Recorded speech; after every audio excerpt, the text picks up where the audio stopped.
Before we get into today's episode, just a few announcements. First of all, and most importantly, I am doing a free Date Better as a Mom webinar on December 15th. So there are still a few days to be able to register for this webinar. Click the link in the show notes to be able to join me and a bunch of other moms as I give you some foundational tips on improving your dating life. And I'm going to give you the lowdown on the Date Better program, which launches in January. And you can also find the link for that program in the show notes so that you can get information on what to expect and also get your coins together so you'll be able to join me and other women or really other moms in a community where I will be providing you all of the support and guidance you need to improve your dating journey and improve your romantic prospects. Okay, enjoy this episode. Welcome back to the Bitter to Better podcast, Mom Moments, where I invite moms to sip wine and have a good time. I'm here with my friend, Devyn with a Y. Devon with a Y. Who can be described as human, woman, mother, all-around badass, serial dater. Serial dater. Devyn from the block. Devon from the block. Devon From Fairfield County to the Bronx and back. A Bronx, Fairfield County mashup. Yeah, correct. All right. Yeah. Cheers. Thank you for joining me. Cheers, cheers. So, what's been high lately? What's been low lately? What's been high, like in my life? Yeah, like a positive. It could be something small. And what's maybe not been so great? Highs and lows. Damn, that's a loaded question. Okay, I'm going to just like for the immediate. Mm-hmm. My highs have been going on trips, which include every time I go away, as you know, some Caribbean man just has to find me. And I'm always going and I'm like, no, I'm not going to hook up with one this time. There's no way. But just fucking happens every time. So my last trip, I met a Caribbean guy again. And I was there. I spent, 2 weeks there and 3 days with him. And then I was back on the island 4 weeks later.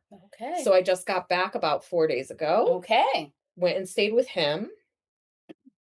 I mean, can we be like very explicit on this? Are children listening? No, this is not a made for children podcast. There'll be an explicit notice. Don't worry. Yeah. I mean, I just went there and had some of the best sex in my life. I was like, I lost you there for a second. Yeah, I'm just thinking about it.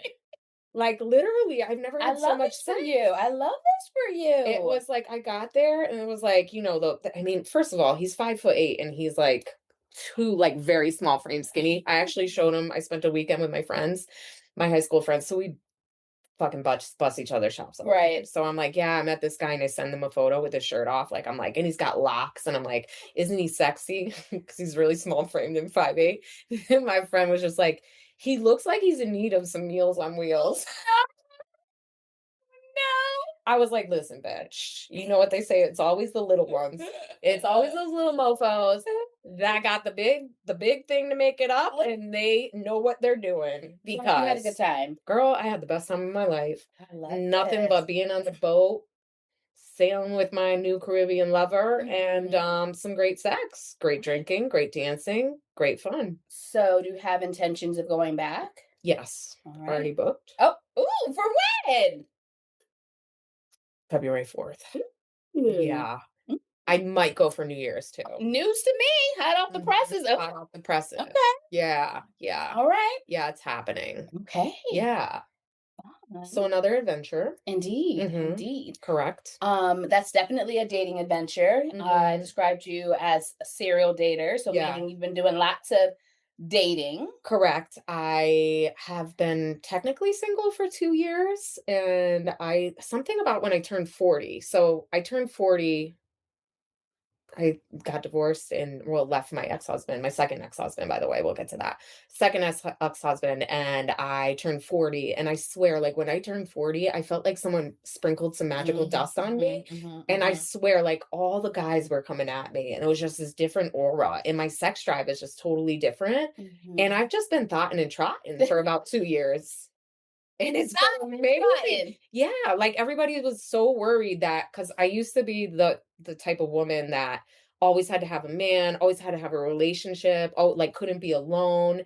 And like this is the first time in my life that I'm actually I don't wanna say I'm alone because I definitely have situationships, but Right. I live alone, I pay my own You're not in a bills. committed I'm not in a committed partnership. relationship, Yeah, yeah. where before I was, but now I'm finding myself being this serial dater and having fun, and anytime a man even talks about commitment, I get this Mm. crazy anxiety in my chest, and I'm like, "What? Oh god, no." Yeah, so it's been 2 years of lots of dating, lots of sex, lots of good times, lots of traveling, and just really exploring There myself. you go. And I'm Yeah. I'm having so much fun. Yeah. And you do got those judgy moms though. They 100%. be judging. And you know me, I don't listen to anybody. I'm like, okay, I could give two shits what you think. I'm gonna do what I'm gonna do, and that's it. Yeah. And that's what I'm doing. Good for you. Hmm. I mean, this really is like about like everyone's journey Hmm. because so I spent 2 solid years single very intentionally Mm. after my previous relationship before my current, marriage, right? Correct. And so I in that process, like you were saying, like when people would start talking like commitment and things like that, I was like, whoa, whoa, whoa, whoa, whoa. Mm. And like for me, it wasn't this thing of like, because I knew that I did ultimately want to find a committed partnership. So it wasn't like a hesitation because I was like, oh, I don't want to, commit to someone. But it was Mm. definitely a hesitation because I'm like, in my past, I just slid into and fell into relationships. Yeah. So it's like any relationship that I'm going to enter moving forward has to be this very intentional, thoughtful Hmm. thing where this person's checking all the right boxes. Hmm. And so when that was not happening, so like I would meet guys who I would have a good time with. It Hmm. was wonderful to date them. Yep. Some of them were lovely, but in terms of life partner, there are a whole bunch of other boxes that needed to be checked, and they might Mm. be ready. They're like, "Oh," I had one guy tell me. I remember he said, "You're an asshole," and he said it playfully, but he was like, "You're an asshole." I was like, "Really?" I'm like, "Why?" He's like, "Because you're the total package, and you don't want to settle down." I was like, "Well, yeah, obviously. Why would Yeah. I want We ain't like settling. that part?" I'm like, No. and Yeah.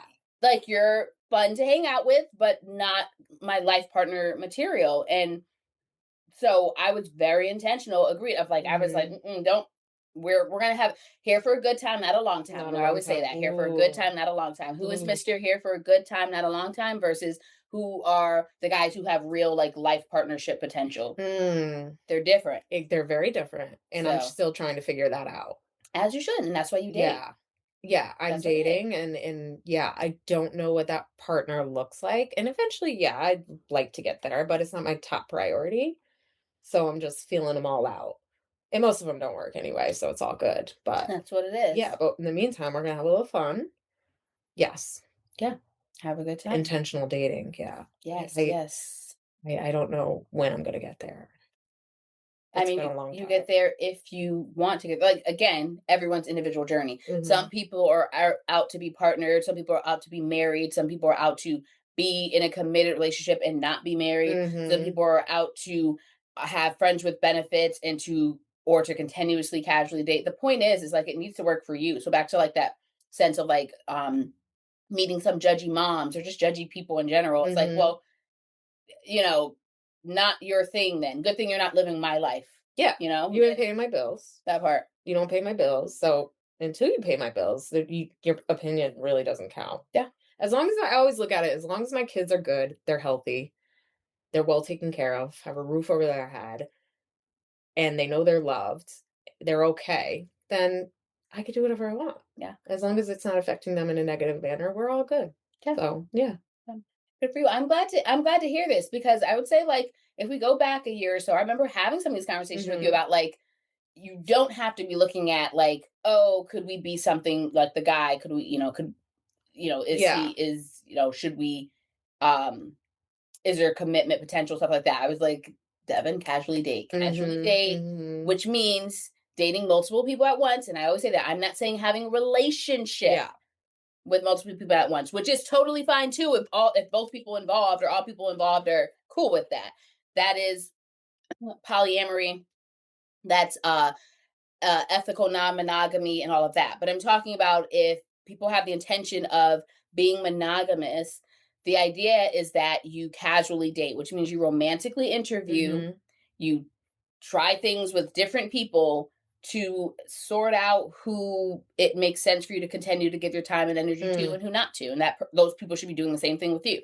So yes. Yes. Correct. date. Yes. I've met yes. I mean, there is this one guy that you know about that I've been dating for over a year. I mean, and there's been some on and off switches, but whatever. He just can't seem to quit me, you know?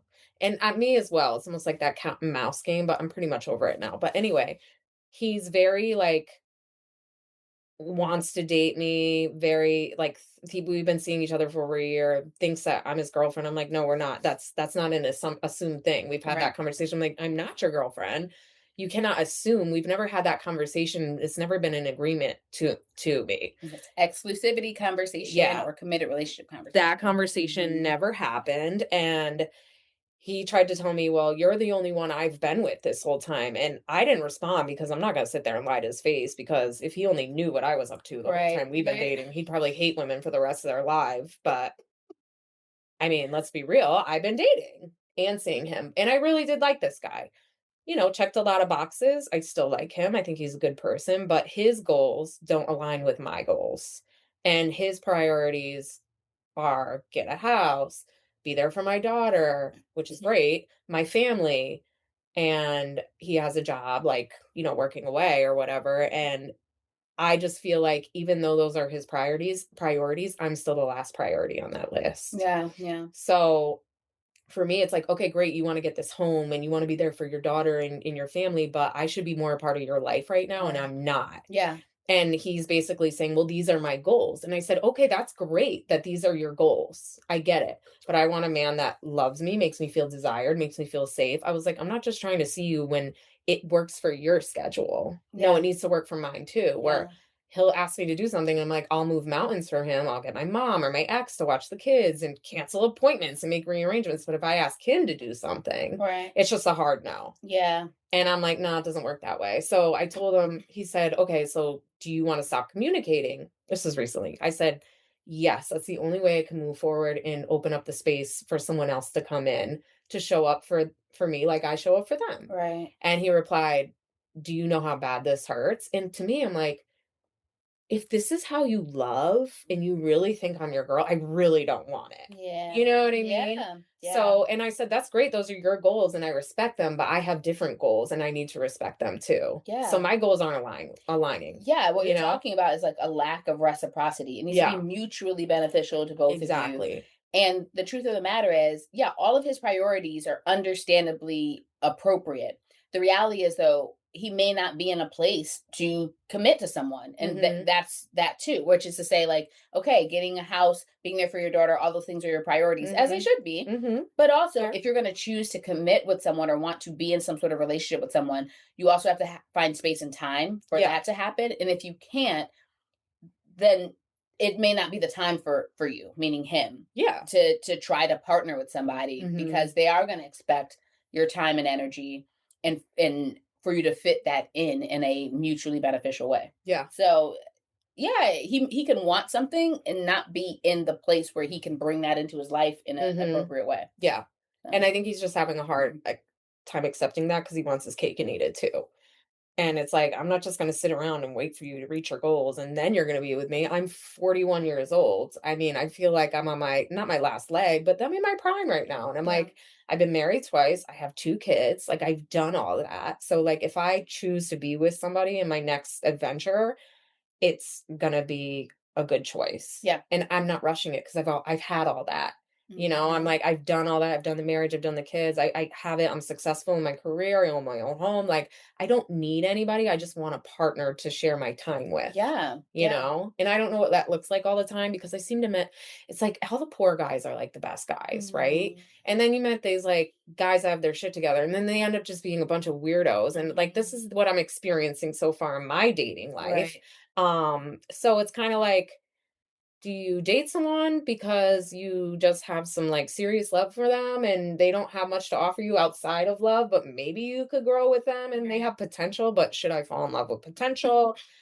Anyone I be with, anyone that I'm with, I need to make sure I'm with for who they are as I met them. You know what I mean? Yeah, And no, love that's a that really for good point. that. That's a Yeah. really good point because you can't guarantee the potential piece. No. And I do think that that's where that blurry line is, and it is about Mhm. trying to find that balance, like you said, Yeah. of like I think yeah, at the foundation, right? You need to be Mhm. attracted to and interested in the person. You need to enjoy your actual time with them, like Mhm. foundationally, that has to be there. But then, which those things make a great dating partner, like someone Mhm. who you enjoy spending time with, you're attracted to them, all of that, Mhm. right? So then you're going to want to spend time with them and date them. Mhm. When you start thinking about, okay, life partner material, somebody who I want to commit to, um, then you start bringing in some of these other very practical aspects of life. Do they financially take care of themselves? Mhm. Do they take care of their bodies and minds? If they have Mhm. kids, are they caring for their kid? Like these sort of Mhm. like, do they give me time? Like, do they actually spend time with me? All of Yep. that, right? Yep. Those things are going to matter in terms of the idea of like living or having a future with somebody. Mhm. And Mhm. like you're saying, it can be hard to find that ideal balance. I'm not even going to say a perfect balance, but Yeah. just the right balance where I Mhm. really like this person. I'm really into this person as they are. Mhm. And I see that they are doing things that either currently doing things or very Mhm. much on the verge of doing things that are going to be good for a future with them. Mhm. And then, like, seeing from there, because to your Mhm. point, like, sometimes you might find a person who you're really into them as a person and they haven't like met all their goals or their full potential yet in certain Mhm. area practical parts of life, career, money, education, whatever some of those things are. Mhm. But then you're like, all right, but do I let this go because of that, or do I move forward with this? And like, where Mhm. is that? And if that is a tricky part, and that Yeah. is the part where I do think that's where one of the reasons why you do the casual dating. Mhm. And then I always say there's still a relationship category between casually dating and committed relationship, and that's exclusively dating. Yes. And so then that's why you move into the exclusively dating, which is like, yeah, we're only going to date each other, but this is not us saying we're living life together. Where this is not us saying we're committing to a future together just yet. Because Okay. for exactly that point where it's like, I'm into you, I've been enjoying time with you, so dating you is wonderful. We have a great time. Mhm. There are also things you're doing with your life now or that I see you doing with your life in the near future Mhm. that make you a good option for also considering, a life with you or a Mm. partnership. Mm. Let's exclusively date while we Mm. kind of figure that out, right? And then decide if a committed relationship is a good idea. So what does exclusively dating look like? For example, if Mhm. I'm say take Caribbean man, right? Mhm. Meals on Wheels. I'm gonna take Meals on Wheels, for example. He sorry. I'm sorry. Mm, Yeah. drinking wine. Okay, go, go. Okay. His other name is Pinky because back in the Caribbean they have like, oh my God, if he watches this, he's gonna kill me. But anyway, if they all have like nicknames and they're Mhm. all like literal meanings. And like I'm on the boat with him while I'm down there last, and like because he's the captain of the boat and they take like tourists to the Mystique or whatever. And they're all like, Pinky, Pinky, Pinky. And I'm like, Pinky? And they're like, I was like, why do you guys call him Pinky? They were like, because he's the size of my pinky.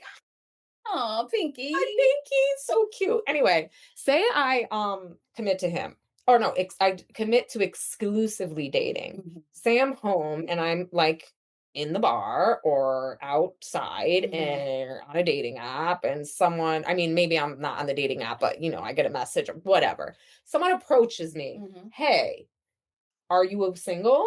Right. Can I talk to you? What do you say to that person? So a couple of things. One, it is ultimately about the conversation between you and that person. So you and Pinky Mhm. about like what are our agreements in this exclusive dating thing, because Okay. that will ultimately answer it, right? If you guys are like, well, I don't know, we're not flirting with people, or if we're flirting, we're not exchanging numbers, we're not Mhm. contacting them, right? In my mind, when I think of exclusively dating, the idea is that you're only dating that person. So I guess if someone approached you, it wouldn't go beyond flirting because you wouldn't be planning to date that person. Mm. When you're in the casually dating phase, Mm. you're dating whoever. Whoever you When want. you're exclusively dating, you're saying to this person that you had been casually dating that, like, hey, whatever, I've been dating these people. I'm going to stop dating these other people. I Mhm. only want to date you. This is not me saying I'm your girlfriend, your wife, your life partner, any of that. But Mm. this is me saying that this is us saying Mm. that we are going to go out on dates with just each other. We're Mm. going to be engaging with only each other for romantic purposes, Mm.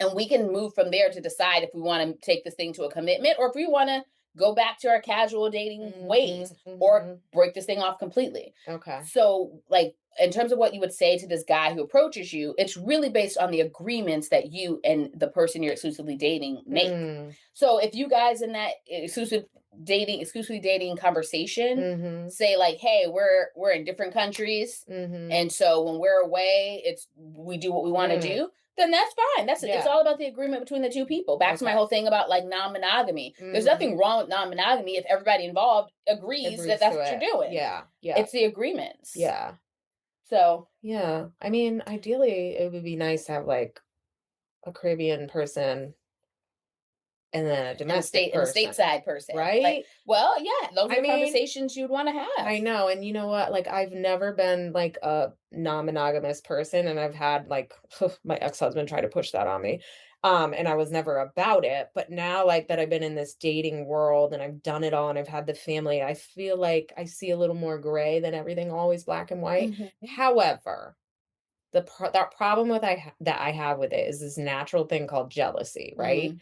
So like, okay, cool, we agree we could when we're not together, we could go have relationships with other people or have sex with other people or whatever. If I visualize Someone who you really like. having sex with another woman, Yeah, I that burns. I don't think I could handle it. that's fair. That is You fair. know? I mean, for me, right, when I think about, so I say there's these different, what I think it's seven, I don't know, I'd have to count them, relationship categories. Okay.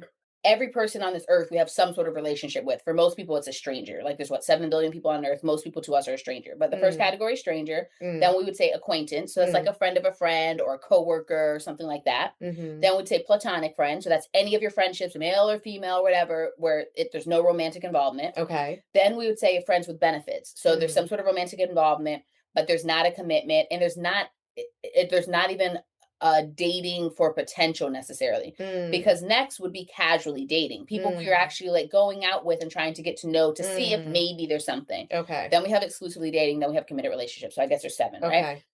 What I'm saying is, to your point about like imagining somebody who you really like Mhm. sleeping with somebody else and that, you know, causing jealousy, it brings up for me where I've always said like the most ideal like friends with benefit situation is someone who you are attracted to physically, could be intellectually, Mm. whatever, where you have a good time with them, but you have fully determined that a life partnership with them doesn't make sense or isn't a good idea, Yeah. because then you're able to engage with them from a place of fun and enjoyment, whether Mhm. that's intellectually, sexually, whatever, the Mm. time you spend hanging out, going out and doing stuff together, whatever you guys do, Yeah. right? But you're also recognizing like this is not someone who I'm seriously going to consider Okay. for like life partnership for whatever the reason. There could be a Yeah. lot of reasons why that is. Yeah. Maybe you know that he can't be monogamous to save his life, or Mhm. maybe he lives a lifestyle that you're not even down with or don't agree with. Yeah. But you have a good time with this person, you enjoy their company, so it's like let's Mm. leave that where it's at. Yeah. And so the idea of them hanging out with other women and all that sort of stuff, it's like you can take it for the fact that like I'm not trying to seriously consider this person like as a real life contender Mm. versus somebody who you can really picture possibly having a future with. It's gonna sting Yeah. to know that they're There was somebody with else. somebody else. So, I think the problem for me with, like, friends with benefits, I don't know how to separate the emotional piece to sex. I like, if I have sex with someone, I mean, even if you meet them on the first date, whatever, you have this, like, emotional, like it sounds stupid to say you have an emotional connection, but there's this attractiveness and this feeling of like, oh, when this person touches me, I get those sparks or whatever. Mm. Like some type of emotional connection. I have to have that to have sex with somebody. So if I'm looking at somebody and I'm like, okay, they're cute and they look good, but I don't have that emotional connection with them, I don't think I could have sex with them. So I've always struggled with the friends with just friends with benefits. Right, right. Because if you are having sex with them, then there's some sort of emotional connection there for Correct. you. Thanks for more. Yeah, of course. That's it. Sorry. That's what we're doing. Woo. Um, yeah, I know, and it is challenging, and it just may be that, yeah, friends with benefits relationships just don't work for you, right? Yeah. This is a thing about everyone knowing and really learning what Hmm. is and isn't for them, and what that is can change in your life throughout phases and stuff Yeah. like that, right? Yeah. So just like I hear you saying what I feel like mimics a lot of my experience, where like before I had kids, even though I was not in a rush to have kids, I did know that I would someday have kids and Mhm. want kids. So Mhm. how I dated or looked for, I couldn't really call it dating. Did I date? How I fell into relationships Mhm. was very much, it was very different than Yeah. after I'd had my kids, because I Mhm. was, entering relationships or attempting to date from this perspective of, there is a time frame in which I want to, Yeah. get married, have kids, all of that, Yeah. right? So I think I was willing to overlook a number of things about the people I was with, Mhm. Mhm. being like, all Mhm. right, well, we get along enough or we enjoy each other enough. They also want kids. Okay, so cool. Yeah. Whereas after I had my kids and I knew I didn't want to have any more kids, Mhm. that stuff, when I was like, no, you're, Mhm. you're gonna have to be pretty amazing, actually. Like, Yeah. I don't, there's not much I'm willing to look over, Yeah. because I'm not trying to like make sure I have kids or get married Yeah. or any of that. Yeah. I am, shoot, like you're saying, like if I'm gonna bring somebody into my life at this time, Mhm. it needs to be a lot of positivity, very little Mhm. strife, like not a lot Mhm. of, I was way less tolerant Mm. of the bullshit and the all of that than I Yeah. was when I was not just younger, but before I had kids and knew that Yeah. that's what I was aiming for. Yeah. It Yeah. changes things. No, for sure. Because before I had kids, well, I had my first daughter very young. Well, to me, it was young. I was 22. And, I always grew up like, oh, I want a family because I never had that family. And I was attached to other families. So, like, in life, I was always searching for that love and having that family like unit. So I made choices to be with people or men that, and I ignored the red flags and settled a lot of time. And then with my second husband, I ignored every single red flag from the first date because I was in a very vulnerable place. I had just got diagnosed with multiple sclerosis, and I thought nobody would ever like date me Mhm. because I just didn't know at that point. And I want to say I got diagnosed 4 months, no, not 4 months. I want to say 4 weeks after I dated my first ex husband, Okay. the father of my son. And from date one, I was like, oh, red flag. Fun time, but red motherfucking flag, okay? And, I continued to date it. This is a great story. So I met him in February. I want to say it was like February 2nd, right? Okay. I was working in the city for Coach, and it's Valentine's Day. I met this guy not even 2 weeks ago, Yeah, yeah, yeah. right? So I'm sitting, this is before COVID, and everybody's still in the office. You got your little cubicles. You didn't even have Right. laptops to take home. You had desktops, okay? This is like 2013 or 2012. And I'm sitting there and everybody's getting their Valentine's Day gifts. And I'm just sitting there like, okay, whatever. Right. All of a sudden, the mailman walks by me and he looks at me like this. And I looked at him, I go, why are you looking at me like that? And he just starts laughing and walks away. All of a sudden, he comes back with a ginormous fucking Oh, box. wow. And now, because the box is so fucking big, the whole office is surrounding my desk. Okay. Oh, And shit. I'm like sitting there like this, who the hell Right. sent me this box? Now I'm like, is this a Valentine's Day gift or what? So now I got the whole, like, I'm on the spot with all these people, and I open this box, and it's a 5 foot Vermont teddy bear with a heart with a note from him. Mm. Yeah. Oh my gosh. Wow. No, because my friends were like, this is like the scene, this is the beginning scene of a Lifetime Right, series. right. And It's like like love bombing 101. love, I mean, but me, I was like, oh my The God. thought of the teddy bear is cute, but yes, you also just met this person.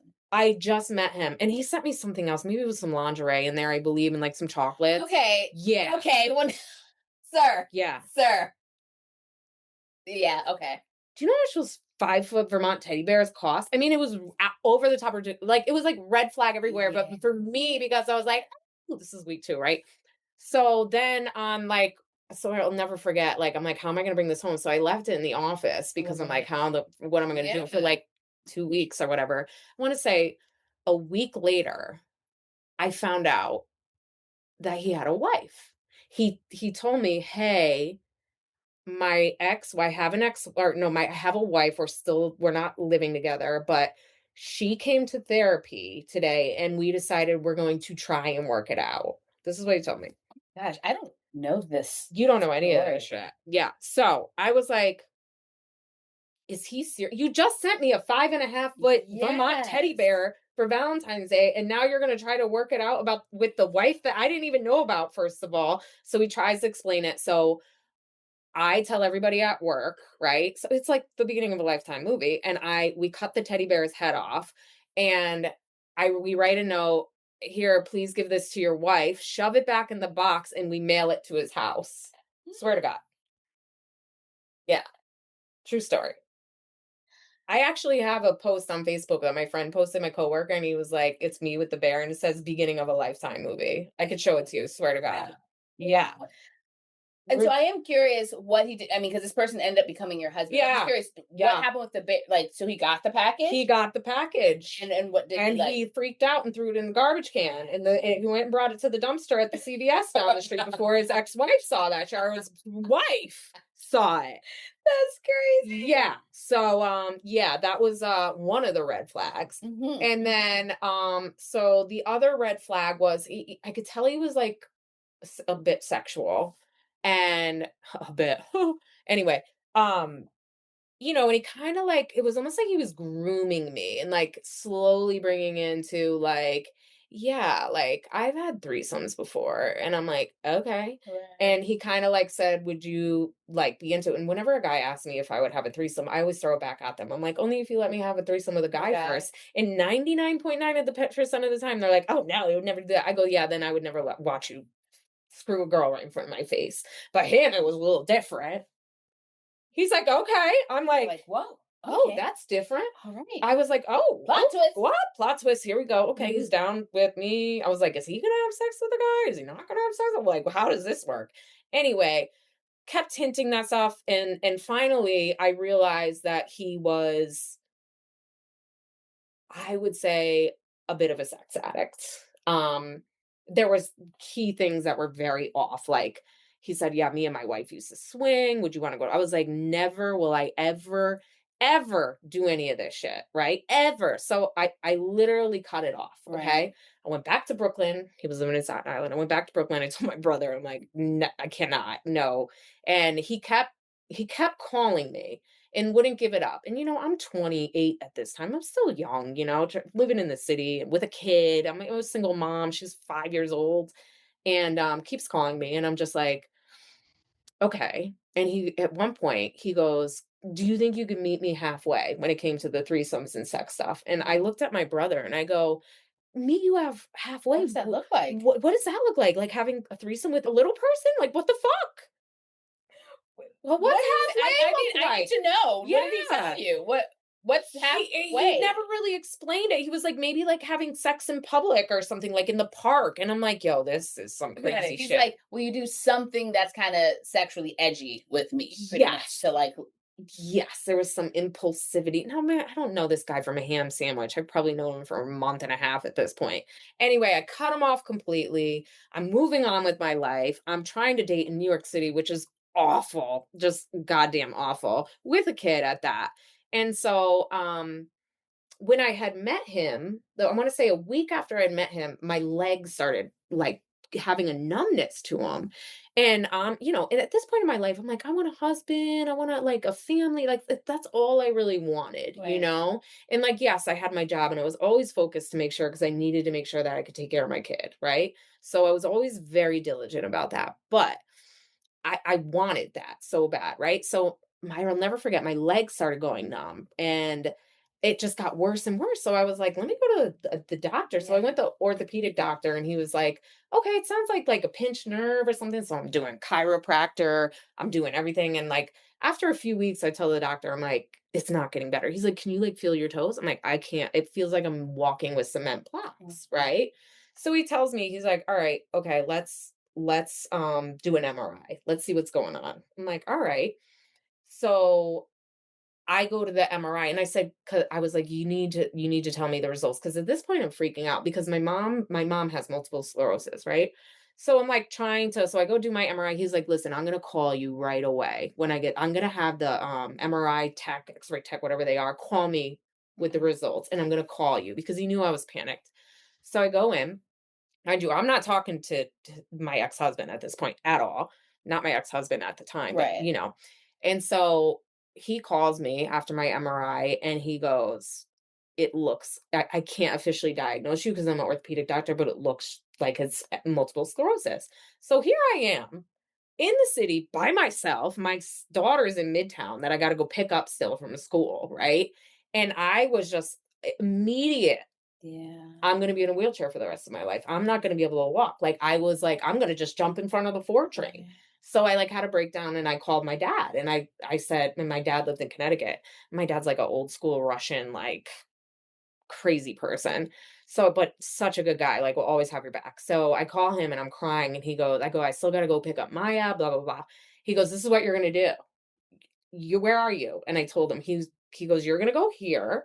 You're going to go to the bar and you're going to order a shot and a beer. And you keep taking that shot and beer till you get here. Literally, when I got to the bar that he told me to go to, it was an Irish pub.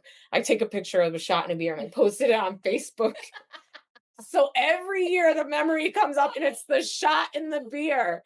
And by the time my dad, he must have like gunned it to the city. It took him like an hour and 20 minutes to get there. He comes in the bar. I am wasted by the time he gets it. He was like my hero that day. Gets me in the car. We go get my daughter, brings me back to Brooklyn, blah, blah, blah. So at this point, I am so vulnerable. And I'm thinking to myself, because they don't, when you first get diagnosed, you don't know what type of MS you have. It Right. could be progressive. I mean, some people get it where it's primary progressive and you're in a wheelchair within like a year. You know what I mean? There's like Yeah. different levels of it. So they don't know exactly what type you have until they monitor it for a while. So like I was there, I was like, no one's ever gonna date me. And so I go home, I'm like, I do my steroid treatment, I'm getting a little back to normal, blah, blah, blah. And I think I'm handicapped. So I literally go on a handicap dating website. No, true story. And Talk about 0 to 100. 0 to 100. That's Devon. That's Devon with a Y. 0 to 100. So I'm on the laptop. Let me try this out. And my brother, bless his soul, comes in and he goes, "What are you doing?" And there's a guy in a wheelchair like this. Sorry, but that's just how it was. And I was like, I'm on the handicap dating website because he was like, delete the fucking app. You're not handicapped. Get off, you stop. And I was like, okay. Like I was devastated. I mean, it really was my lowest of my low. And the guy in the chair, it was bad, but that's cool that there's handicap dating websites for people. I mean, I think that's wonderful, but I guess I wasn't in that category yet, so I thought that was it for me.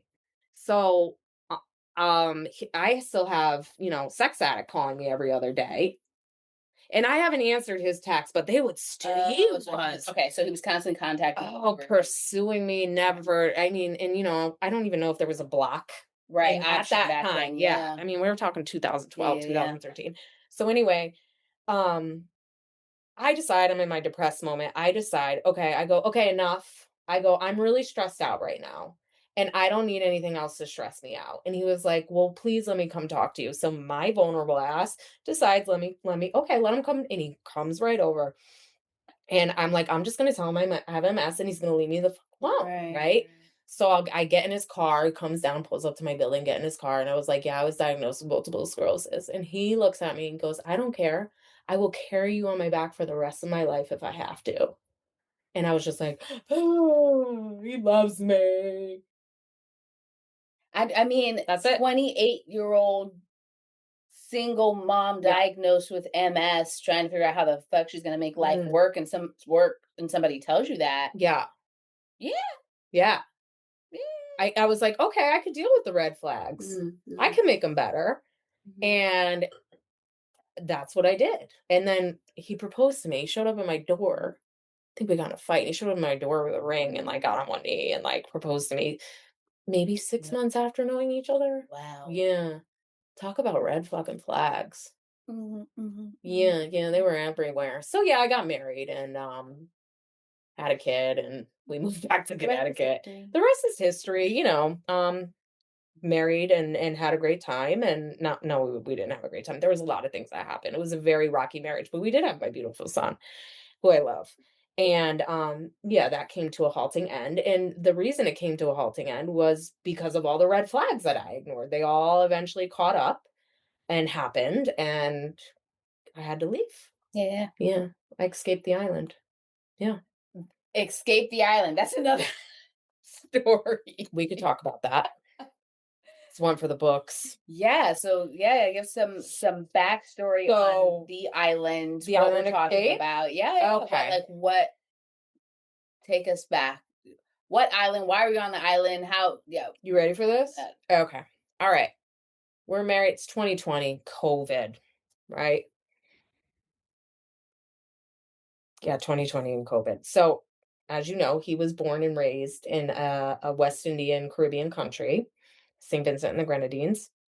And COVID was a rough time. Our marriage was very rocky, very ups and downs, mostly rocky. But I tried. I tried to stick by my vows. I tried to stand by him. He had some mental health issues, and it was rough.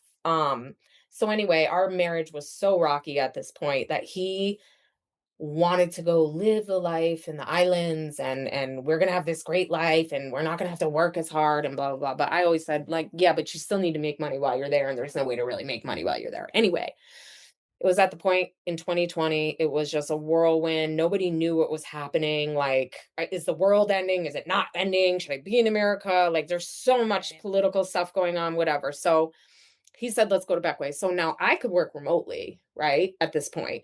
So I get permission from my job to go work in another country. I said, okay, I'm going to do this. My friends thought I was absolutely insane, which I was. And I said, listen, this is my last chance in my marriage. I said, I'm either going to come back happily married again or I'm coming back divorced. Right.